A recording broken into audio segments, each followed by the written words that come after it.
Hello বন্ধুরা, আজকে বানাতে চলেছি ঠাকুরের চাদর।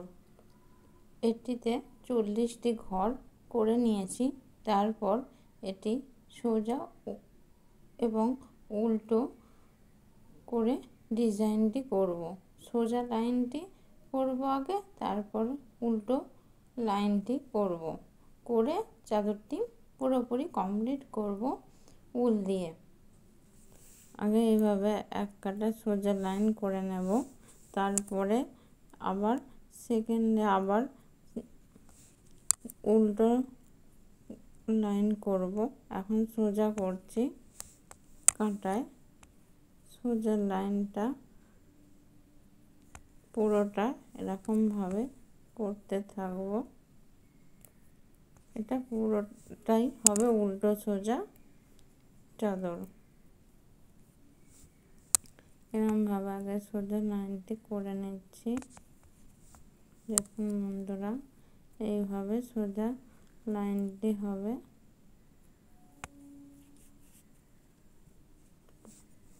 চল্লিশটি ঘরে এরকম সোজা 40টি ঘরে এরকম সোজা লাইন হবে। আগে এইভাবে সোজা করতে থাকবো।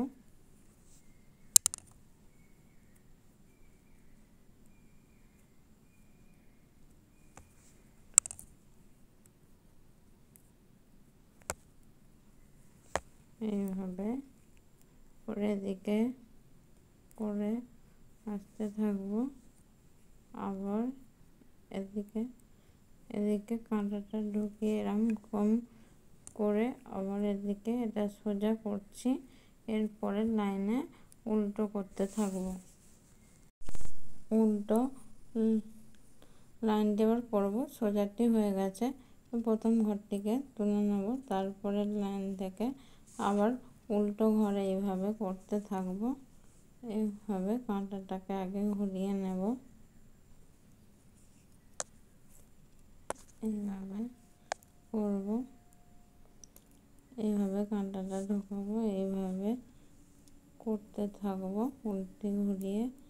এইভাবে উল্টো দিকে লাইনটি করতে থাকবো। পুরো এইভাবে এই লাইনটি হবে। এটা উল্টো লাইন হচ্ছে।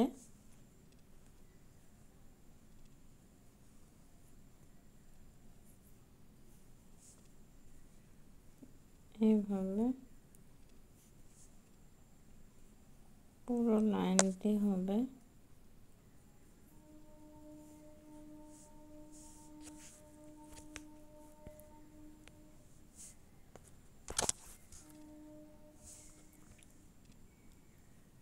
এইভাবে পুরো লাইনটি হবে।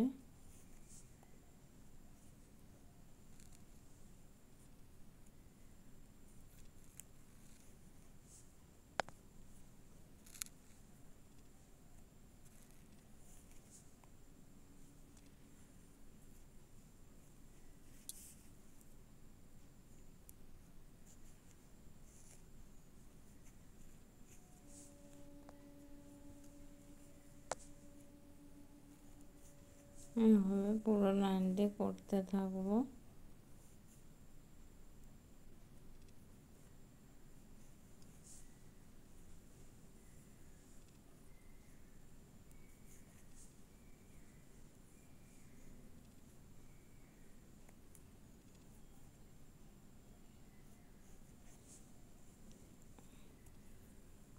কাঁটাটি এইভাবে উলের মধ্যে ঢুকিয়ে তারপরে এটি উল্টে ঘুরিয়ে এরমভাবে করে নিতে হবে।